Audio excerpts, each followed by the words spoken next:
Kapayapaan po mga giliw naming mga taga-subaybay. Maraming salamat sa ating Panginoon Diyos sapagkat patuloy niya tayong pinagkakalooban ng ating mga buhay at kalakasan. At sana sa pamamagitan ng mga pakikinig natin, lalo pa nga mga minamahal na kapatid, ay mapagtibay tayo sa ating pananampalataya sa pamamagitan po ng patuloy na pag-alam ng banal na kalooban ng Diyos na patuloy nating sinusubaybayan sa pagtuturo at pagpapahayag ng programang ito na ang Kabanal-Banalan.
Ako po ang inyong lingkod, kapatid na Benhanan, at sa pagkakataong ito ay kapiling natin ang ating minamahal na kapatid, kapatid na Neraya.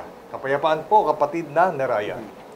Kapayapaan din pong sumainyo, kapatid na Benhanan, at kapayapaan po sa lahat ng aming mga mahal na taga-subaybay ng programang ito ng Kabanal-Banalan.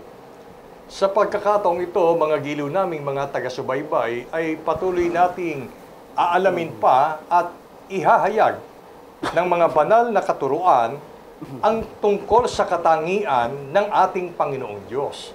At sa nakalipas na pagsubaybay po natin ay napag-unawa natin ang tungkol po sa mga katangian ng Diyos bilang ang Diyos ay may magandang loob.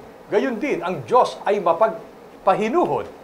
At sa pagkakataong ito, isa pa sa napakaraming mabubuting at dakilang katangian ng Diyos, ang ngayon po ay atin pong mapapakinggan. Ang paksa po natin sa araw na ito ay may ganitong pamagat. Ang Panginoong Diyos ay Diyos na mapanigbuguin. Pagka po tinignan natin ito sa mababaw na Tagalog, ang mapanibughuin ay katumbas ng salitang seloso. At dahil dito ay pwedeng isipin ng mga tao na ganito rin ang pag-uugali ay pwede nilang sabihin na o justify na kung ang Diyos nga ay seloso o mapanibughuin. Masama ba na ang tao ay maging seloso, selosa o mapanibughuin? Aalamin natin anong uri ng pagpaninibugho ang ngayon po ay ating mapapakinggan na ito mismo ang katangian ng Diyos. At ano po ang mabuting idudulot ng pagiging mapanibughuin ng Diyos sa atin na mga tao na Kanyang nilikha. Kaya sana ay magtuon tayo ng sapat na panahon at subaybayan nating mabuti sa pagtuturo ng paksang aralin. Kapatid na Neraya, ano po ang isa sa pagpapakilala ng Diyos sa Kanyang sarili, unang-una sa Kanyang mga lingkod? Ang sagot po na mababasa natin sa Biblia ay nasulat po sa aklat ng Exodo. Ang kapitulo po ay 20, ang versikulo 1 hanggang 5. Pakibasa po, kapatid na Benhanan.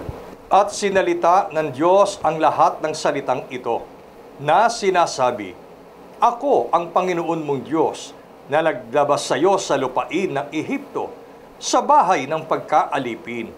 Huwag kang magkakaroon ng ibang mga Diyos sa harap ko. Huwag kang gagawa para sa iyo ng larawang inanyuan o ng kawangis man ng anumang anyong nasa itaas sa langit o ng nasa ibaba sa lupa o ng nasa tubig sa ilalim ng lupa.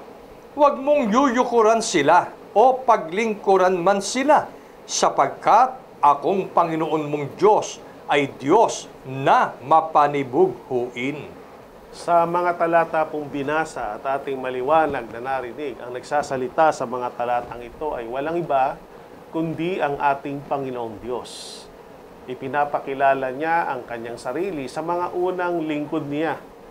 Gaya ng ating nalalaman, ito ay pakikipag-usap ng Diyos kay Moises.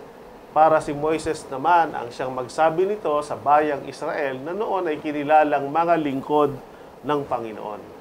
Ayon po sa salita ng Diyos, ako anya ay Panginoon mong Diyos na mapanibuguin.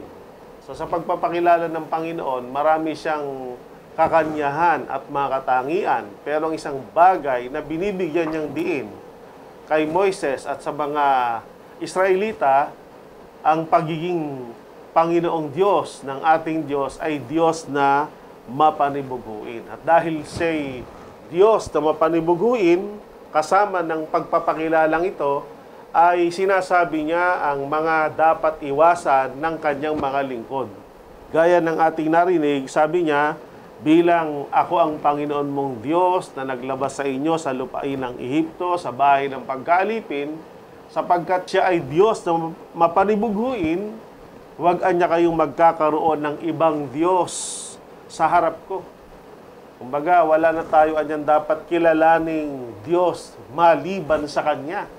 At bukod doon, sinabi niyang huwag gagawa ng anumang larawang inanyuan na kawagis man ng anumang anyo na nasa langit, nasa lupa, nasa tubig, at ibinili na huwag itong yuyukuran, huwag paglilingkuran, katumbas ng salitang huwag sasambahin o ituturing na parang Diyos bukod pa sa Kanya bilang Diyos na dapat kilalanin. Sapagkat kung gagawin ito ng mga tao, doon papasok yung paninibughong ukol sa Espiritu ng ating Panginoon. Kaya sa mga talatang ito, sa mga kapaliwanagang ito, sinasabi sa atin, maging sa ating panahon, nananatili ang isa sa mahalagang katangian ng Panginoon bilang Diyos. Siya po ay Diyos na mapanibuguin. Kailangan siya lamang ang Diyos na ating sasambahin, siya lamang ang Diyos na ating kilalanin, at huwag na tayong magkakaroon ng iba pang dinidiyos para sambahin o paglingkuran upang huwag manibugho ang Panginoon sa atin. Mga giliw naming mga taga-subaybay, kung totoong iniibig natin ang ating Panginoon Diyos, hindi po natin gagawin ang isang bagay na makapagpapasakit ng kanyang kalooban. At ang isang bagay na po pwede pong sumakit ng kalooban ng Panginoon at umiral ang kanyang paninibugho ay ang tao'y magkaroon pa ng mga kinikilalang Diyos-Diyosan dito sa lupa. Kilala natin ang ating mga sarili. Tayo ba ay nabibilang sa mga tao na ginagawa ang mga bagay na ito na ipinagbabawal ng Diyos? Mayroon po kasing paliwanag o pangangatwiran ang tao, kapatid na Neraya. Hindi naman ika namin sinasambayan. Hindi naman ika namin pinaglilingkuran yan. Sabihin na natin yon ay totoo. Pero alam niyo po ba ang nasusulat sa binasang talata doon sa Exodo 20 at 4, dito'y malinaw na sinabi ng Panginoon, huwag kang gagawa. Huwag tayong lilikha, mga giliw naming mga taga-subaybay, na kahit ano pa ang pangangatwiran ng tao ay nahuhulog tayo sa paglabag sa kaloobang ito ng ating Panginoon Diyos. Ang Diyos ay nagtuturo sa atin at kung bakit niya ibig ipaalam, ipaunawa ang katangiang ito ng Panginoon ay upang maalaman natin kung ano nga ang ipinagbabawal ng Diyos sa atin na mga tao pagdating po sa paglilingkod sa Kanya. Kapatid na Neraya, sapagkat ang Diyos ay Diyos na mapanibughuin, gaano kaya kasama kung ang tao'y magpapatuloy sa pagkakaroon ng iba pang mga Diyos na kikilalanin bukod sa buhay na Diyos na yuyukuran at paglilingkuran nila? Ipinahayag din po ng Diyos ang kanyang babala. Kung bukod sa Kanya ay meron pang ibang kikilalaning Diyos na sasambahin, paglilingkuran, aalayan, gaya ng niyuyukuran. Opo. Sinabi yan ng Panginoon, ipagpatuloy po natin ang pagbasa sa Exodo pa rin, Kapitulo 20, versikulo 5. Ang kabuuan ng talata ay pakibasa po, kapatid na binanan. Huwag mong silang yuyukuran o paglingkuran man sila, sapagkat akong Panginoon mong Diyos ay Diyos na mapanibughuin, na aking pinarurusahan ang mga anak dahil sa kasamaan ng mga magulang, hanggang sa 3 at 4 na salinlahi ng mga napopuot sa akin. Maliwanag po ito, mga mahal naming taga-subaybay. Ang pagkakaroon ng iba pang Diyos bukod sa tunay na Diyos ay paghahayag ng hindi tayo tapat sa Panginoon. Kumbaga sa isang relasyon, ano? Opo. Halimbawa sa pakikipagrelasyon, maging sa buhay pag-aasawa, hindi pwedeng may asawa ka na o may kasintahan ka na, may iba ka pang karelasyon. Papasok yung paninibugho pagka ganun o yung selos. At dahil doon, nasasaktan nga yung kalooban ng ginagawa natin ang ganong bagay. Lalo na po ang Panginoon. Kung merong isang bagay na nakapag-uudyok para masaktan ng tao ang kalooban ng Diyos, yung bukod sa Kanya, meron ka pang ibang dinidiyos. At yon ay isang kasamaan ng mga magulang na pwedeng pati yung ating mga anak kapag yun ay kanilang natutunan, nagkakasala din sila. At dahil doon ay sa kanila rin aabot yung tinatawag na pagpaparusa ng Panginoon. Kaya sabi ng Panginoon, ako'y Diyos na mapanibaguin, pinarurusahan ko maging ang mga anak dahil sa kasamaan ng kanilang mga magulang hanggang sa 3, 4 na sali ng lahi ng mga napopuot o hindi umiibig sa akin ng tapat. Yung kumbaga, may iba pa bukod sa Kanya. So, minumungkahi ng tao sa galit ang Panginoon para siya na gumagawa nito ay lapatan ng kaparusahan at yung parusa o sumpa ng Diyos ay madamay pati yung hanggang 3rd o 4th generation ng kanyang lahi, pwedeng sumpain at parusahan ng Panginoon. So, ibig sabihin, napakasamang gawain ito. Isa ito sa nag-uudyok o parang inuudyokan natin ng Panginoon o minumungkahi nating magalit siya sa atin. Ganun po kasama ang pagkakaroon ng iba pang Diyos, kahit ito ay larawan lamang, ito man ay anyo na nasa langit at nasa lupa, o ito ay isang imahen, subalit itinuturing na sinasamba at pinaglilingkuran. Mga giliw naming mga taga-subaybay, alam ko na kaya nga tayo nagnanais, nagsisikap maglingkod sa Panginoon, ay ang pag-asa natin na tayo'y gagantimpalaan ng ating Panginoon. Kapag ka po pala ang tao, bagaman sa kanyang kalooban ay naglilingkod siya sa Diyos, pero sa maling kaparaanan, katulad po ng ating pong pinag-uusapan ngayon, na sumasamba sa mga iba't ibang anyo o larawan o imahe na ginawa ng kamay ng tao, sa halip na pagpapala o biyaya ang tatanggapin natin sa Panginoon, ang kapalit pala nito o ang katumbas nito ay kaparusahan. Bagay na ayaw po nating mangyari sa ating kapanahunan at maging sa 3 at 4 na henerasyon ng ating lahi.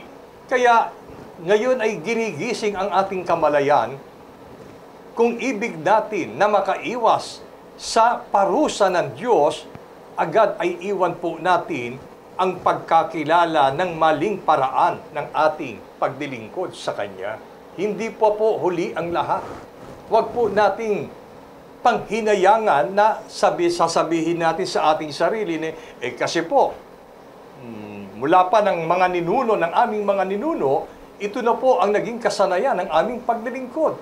Marahil, ipinahintulot ng Diyos na mangyari yon, pero dahil hindi pa nila alam ang kaloobang ito ng Panginoon, ay kung kaya hindi sila nakaiwas at kinamatayan nila yung ganoong uri ng paglilingkod. Ang pinag-uusapan ay ang kasalukuyang panahon. Ngayon, magpasya ka, mga giliw naming taga-subaybay. Itutuloy mo pa rin ba at imumungkahi ang ating Panginoon Diyos sa paninibugho at tayo'y tumanggap ng kaparusahan dahil hindi natin maiwan ang maling nakasanayan ng ating pagdilingkod sa Kanya, huwag nawang mangyari. Talikuran natin at sundin natin kung ano ang ipinagbabawal ng Diyos sapagkat sa pagtalikod at pagsunod natin sa kalooban ng Diyos, mga giliw naming taga-subaybay, ay mapatutunayan natin ang ating pag-ibig sa Kanya. Ngayon, kapatid na Neraya, kung totoong umiibig tayo sa Diyos at iiwas tayo sa Kanyang mga ipinagbabawal, ano po ba ang mararanasan ng mga taong ito na tapat na umiibig sa Panginoong Diyos? Ang Diyos din po ang nagpahayag ng Kanyang gagawin sa mga taong tapat na umiibig sa Kanya. Ayon sa Kanyang salita, mababasa po natin sa Exodo, Kapitulo 20, versikulo 6. Ngunit pinagpapakitaan ko ng wagas na pag-ibig ang libu-libong umiibig sa akin at tumutupad ng aking mga utos. Narinig po natin ang talatang binasa. Ayon sa salita ng Diyos, pinagpapakitaan niya ng wagas na pag-ibig ang libu-libong mga tao na tapat na umiibig sa Kanya, sa parang siya lamang ang kinikilalang Diyos at tapat na sumusunod kung ano yung Kanyang ipinag-uutos. Ang Diyos po ay makatarungang Diyos. Noon nga tayo hindi pa marunong umibig sa Kanya, minahal niya na tayo. At ang Kanyang pag-ibig sa atin ay wagas na pag-ibig. Kapag nakilala natin siyang lubos at minahal natin siya ng buong pagtatapat sa paraang siya lamang ang kinilala nating Diyos at wala na tayong iba pang dinidiyos, lalo tayong iibigin ng Panginoon. At ayon sa Kanyang salita, lalo nating makikita at mararanasan yung wagas na pag-ibig ng Panginoon. At ito'y dadaloy hanggang sa libu-libong mga tao o sali ng lahi ng tao na umiibig sa Kanya ng buong pagtatapat at sumusunod sa Kanyang mga utos. At alam ko po, o alam natin na ito ang hinahangad nating lahat, na makita at maranasan natin ang wagas na pag-ibig ng Panginoon. Yun po ang pinakamapalad na kalagayan o sitwasyon ng buhay na pwedeng maranasan ng tao, na ang kanyang pamumuhay sa buhay niya, sa bawat saglit ng kanyang buhay, may Diyos na wagas na umiibig at nagmamahal sa Kanya. At makiklaim lang ng tao ang mga pangakong ito ng wagas na pagmamahal ng Diyos kung tayo rin naman ay buong tapat na iibig at magmamahal sa Kanya at hindi natin siya imumungkahi sa paninibugho sa parang tinatalikuran niya natin ang pagkilala at pagsamba sa mga Diyos-Diyosan at siya lamang ang ating Diyos na kinikilala at iniibig. Mga giliw naming mga taga-subaybay, hindi po ba napakaganda ng pangakong ito ng ating Panginoon na dapat po ay umakay sa atin sa lubos na pagsisisi sa mga nagawa nating pagdilingkod sa Kanya na hindi naman ayon sa Kanyang kalooban. Ngayon ay napag-unawa natin, naturuan tayo ng mga banal na kaloobang ito ng Panginoon na kung tayo'y iibig sa Kanya, ay iibigin din tayo ng ating Panginoon. At upang mangyari na tanggapin natin ang pag-ibig ng Diyos, kapatid na Neraya, kasi napakadaling sabihin, Panginoon, iniibig naman kita. Opo. Ano po kaya ang antas ng pag-ibig, ang hinihingi ng Diyos sa atin na mga tao? Kung iibig tayo sa Panginoon Diyos, ano kaya ang pwede mong ibigay? Ilan ang pwede mong ibigay bilang umiibig sa Diyos? Itinuturo pa rin po ba ito, kapatid na Neraya, ng banal na kasulatan, yung antas ng pag-ibig na dapat iukol ng tao sa Diyos? Opo, at ito'y mababasa po natin sa Lucas, Kapitulo 10, versikulo 27. At pagsagot niya'y sinabi, iibigin mo ang Panginoon mong Diyos ng buong puso mo, at ng buong kaluluwa mo, at ng buong lakas mo, at ng buong pag-iisip mo, at ang iyong kapwa na gaya ng iyong sarili. Kanina po ay sinabi na ang wagas na pag-ibig ng Diyos ay ipararanas at ipakikita niya sa mga taong umiibig sa Kanya. Gaano man sila karami, kung libo-libo man Opo. ito. Hindi lang yung umiibig at sa Kanya, kundi tumutupad ng Kanyang utos. At kung tayo iibig sa Panginoon, hindi hanggang salita lamang. Ang antas ng pag-ibig, kung paanong wagas, sakdal na pagmamahal ang iuukol o iniukol ng Panginoon sa atin, gayon din ang paraan ng pag-ibig. Gaya ng ating narinig, ibigin natin ang Panginoong Diyos ng buong puso, buong kaluluwa, buong lakas, buong pag-iisip. Ganong klase ng pagmamahal. Sabihin, pag-ibig na buong pagkatao. Hindi yung, sabi nga, kung magmahal half-hearted lang, kalahating puso lang. O kaya, iniibig niya ang Diyos at susundin niya ang utos pag hindi siya busy o abala. Pagka siya marami ng pinagkakaabalahanan, saka na lang. Baga hindi priority ang Panginoon. Samantalang tayo bilang mga tao, napakaraming nilikha ang Diyos, pero sa lahat ng Kanyang nilikha, ang pinakamamahal niya ay tayong mga tao. Kaya dahil doon, karapat-dapat din naman ang Diyos ang pangunahing iniibig natin sa pamamagitan ng pag-ibig na buong puso, buong kaluluwa at buong lakas. At ang isang mahalagang utos na dapat nating sikapin, hindi lang siya ang ating mamahalin, kundi matuto rin tayong ibigin ang ating kapwa gaya ng pag-ibig natin sa ating sarili. Yun po, mga giliw naming mga taga-subaybay. Alam nyo, sabi ko nga kanina, kapatid na ni Raya, napakadali para sa tao ang sabihin niya at magdeklara, Panginoon, iniibig kita. Pero kapag ka po, hinikayat mo na ang tao na gawin ang kalooban ng Diyos o hikayating maglingkod sa tamang paraan sa Diyos, ano po ang ikinakatwiran ng tao? Pasensya na po kayo, medyo busy pa po ako ngayon. Pasensya na po kayo, wala po akong panahon ngayon.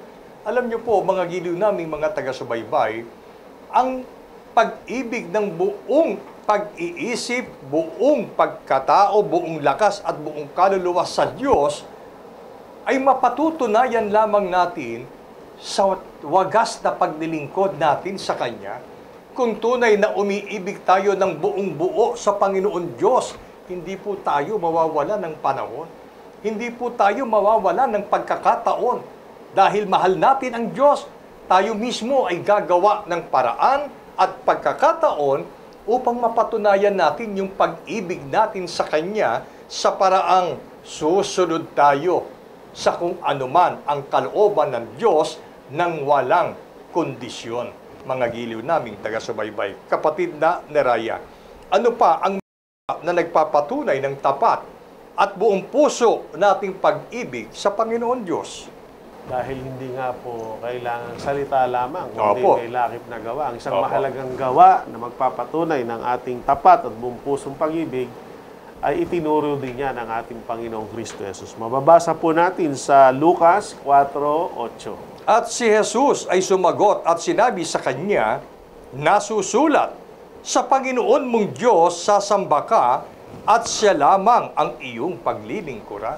Ito po ang pinakamataas na antas ng pagmamahal na pwede nating maipadama sa Panginoon.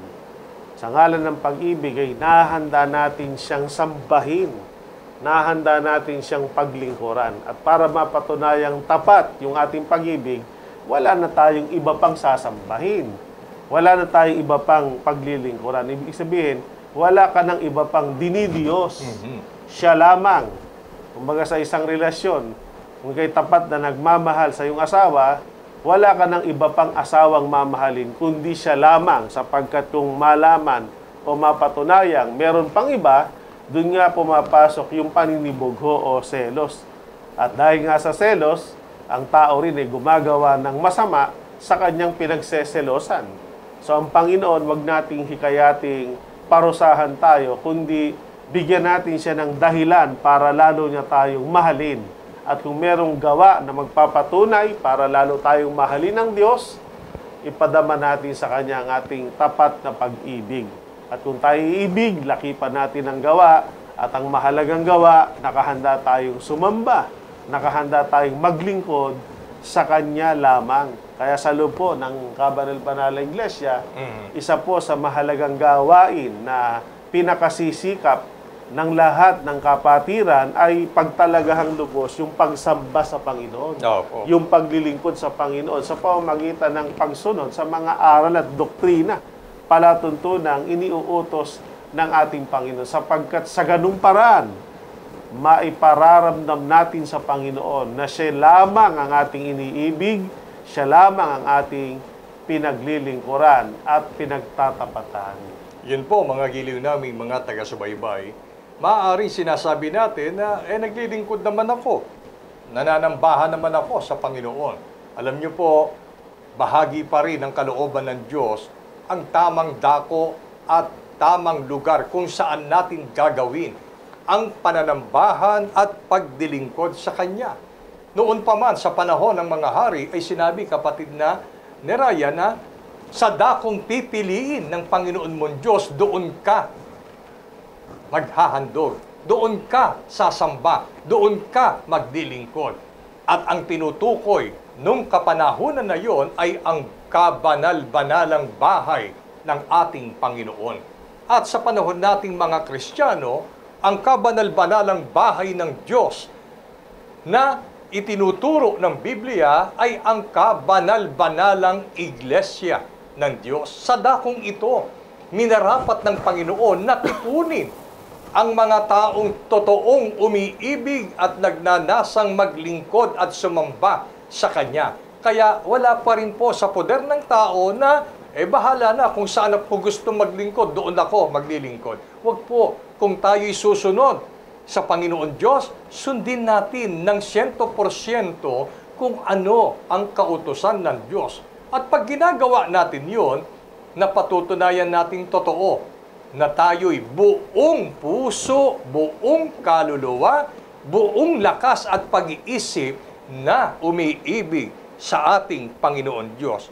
At bilang pagtitiyak, kapatid na Neraya, sino itong Panginoon nating Diyos na mapanibughuin, na kung saan siya lamang ang ating sasambahin at pagdilingkuran?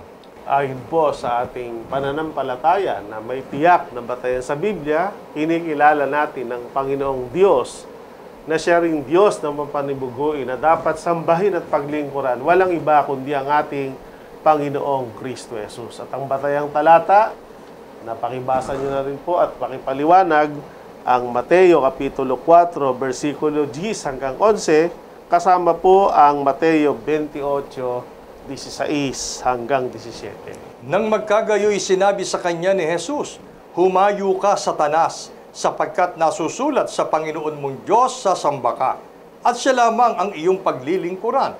Nang magkagayoy iniwan siya ng dyablo at narito, nagsidating ang mga anghel at siya'y pinaglingkuran. Dadapot nagsiparaon ang 11 alagad sa Galilea, sa bundok na sa kanila'y itinuro ni Jesus, at nang siya'y kanilang makita, ay kanilang sinamba siya. Ang mga talatang ito ay nagpapatunay na ang ating Panginoong Diyos ay nagkatawang tao at nagpakilalang Kristo Jesus. Kung bakit bawal na bawal po sa banal na kasulatan, alinsunod sa pahayag na natala sa banal na kasulatan, na wala tayong ibang Diyos na dapat paglingkuran at sambahin. Alam niyo po, kahit po ang lalaking si Juan, nang siya po ay nasa pulo ng Patmos at nakita ang isang anghel, siya po'y nagpatira pa at niyukuran ang anghel. Ano sabi ng anghel? Huwag mong gawin niyang ang bagay na yan sapagkat ako'y kapwa mo alipin. Pero bakit ipinahintulot ng Panginoong Kristo Jesus na siya'y paglingkuran ng anghel matapos na siya ay magtagumpay sa panunukso ng dyablo? Bakit hindi binawala ng Panginoong Kristo Jesus ang 11 alagad sa Galilea na matapos siyang magturo ay hinayaan niyang sambahin siya ng kanyang mga alagad? Ito po ay katunayan na ang Kristo Jesus ay ang Diyos na nagkatawang tao. Ito ang aming pananampalataya na ibinabahagi namin sa inyo. Hindi po marami ang Diyos, hindi po dalawa ang Diyos na dapat nating paglingkuran. Sapagkat kung magiging dalawa ang ating Diyos na paglilingkuran, tayo mismo ang nagtutulak sa Diyos upang siya ay manibugho sa atin. Sana ang pagtuturong ito ay magbukas ng ating kamalayan ng tama at matuwid na paglilingkod at tamang pagkakilala sa Diyos na dapat po nating sambahin at paglingkuran. Ipagpala sa atin ang araling ito ngayon at kailanman. Amen.